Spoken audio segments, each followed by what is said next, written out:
রাত বাজে ৯টা। চিনপিং খাওয়ার জন্য দোকানে গিয়ে দেখি লম্বা একটা লাইন।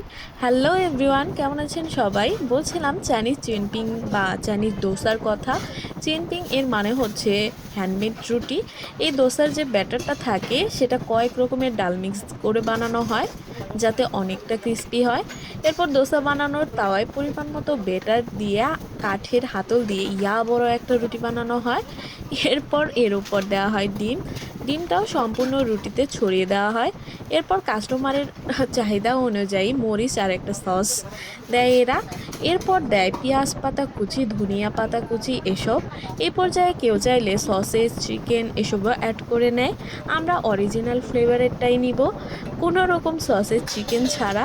এরপর লেটুস পাতা দিয়ে মুড়িয়ে উপর দিক থেকে আরও একটু সস দিয়ে দেয়। আর তারপর আটা দিয়ে বানানো মচমচে একটা তেলে ভাজা দেয়। সবশেষে আরও একটা ভাঁজ দিয়ে মাঝে কেটে বেগে দিয়ে দেয় এই ডোসা। খেতে 10-এ 10।